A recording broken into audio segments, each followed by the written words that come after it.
Hello, you're welcome. It's Henry the computer guy. So today we are back with our tutorials, and lastly I think we are still talking about the page layout. So I'm going to get my new document here. We try to continue from where we stopped. Let me say I'm going to load Microsoft Word, and I remember we last talked about the page layout tab. Specifically, we talked about the page setup. So today we are going to look at the paragraphing, and in that we are going to be looking at specifically the indent, and the spacing. So assuming that we have some dummy text in our document here, for example, let me use equals rand, open the bracket. I can put in, let's say, 24 to, let's say, 3. So this is specifically going to give me 24 paragraphs with at least 3 lines of text. So I'll come here, then I press enter. So this is what they have given me, and I always prefer using font size, which is 12, and font style, which is Times New Roman. So I'll select the whole of my document, pressing Ctrl A, then I come to the home tab and change it to 12, then also change it to Times New Roman. So I always want it this way. So today, actually, as we have said, that we are going to talk about the spacing and the indent. So assuming that I have, let's say, this paragraph, let me highlight it up to here. We want to see how we can use our indent and the spacing. So specifically, the whole of it is called the paragraphing. So let's begin with the indent. So you're given some information at times when they want you to leave some space from the margins. So indent is specifically that space or white space that is left from the margin. So we come and say, for example, they have told us that we want the indent as left, we want it as 1. Then we can come and change it from here. Let's say I'll go on increasing. I'll just come and type my 1 there. Then I'll come and type my 1 there also. So this is specifically the left and the right indent that we have applied to our document.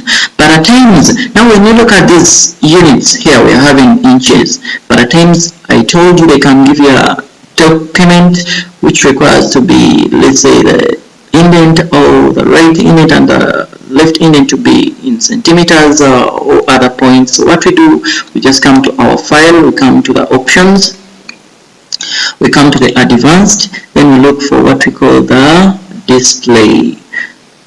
So when we come to the display here, we can as well be able to change our units to any other units that I've told us. So we have centimeters here, millimeters here, points here. So whenever you change, for example, let me put it to centimeters, then I'll press OK. So when I come back here, it is already in centimeters. So I don't want centimeters, I can first of all take it back to the inches. So I'll come back, I'll come to the options, then I'll look for what we call advanced, and I'll look for what we call the display. And display is here, so we come and click on what we call show measurements in units of, because I want them in inches back. So I'll come and say OK. So when I come back, these two quotes represent inches. So here we have applied our indent. The left and the right indent, of course, left is here and right is here. So we have all given them 1 inch. Now let's come to the spacing here.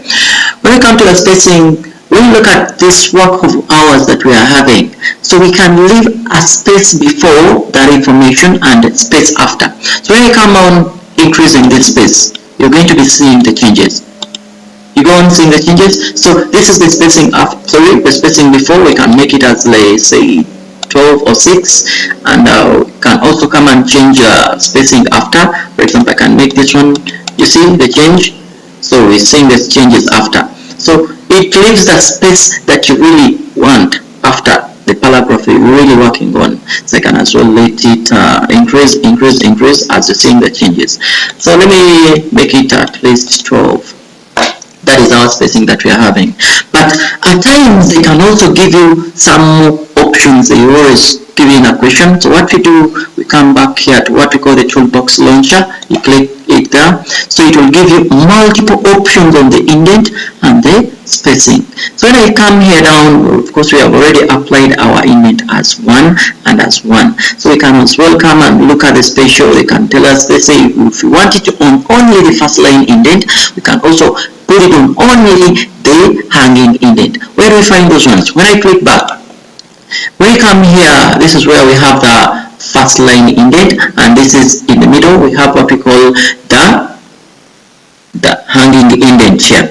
Those are the things that we can apply there. So, and this one down here is what we call the left indent. So we can apply the indent to a specified item that we really want. Let's first go back to the toolbox launcher.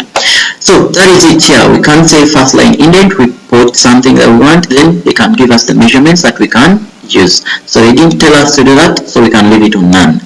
And down here on the spacing, we really put our spacing before, which was 6 points, and after it was 12 points. And at times they also add us the line spacing there that we can, let's say, make it double or exactly this, so we can make it multiple or others. So what if they tell you to change that? You just come down here, choose what they have told you. For example, at times they always talk about the double, or they always talk about, let's say, exactly put this and put, let's say, kind of points they have told you. So in that, we always come and make the changes into the toolbox launcher. Then we say okay. So that has been specifically the paragraphing, and we have been talking about specifically the indent and the spacing. So it's been your man Henry, the computer guy. So I sign out. Thank you for watching. See you in the next video. Bye bye.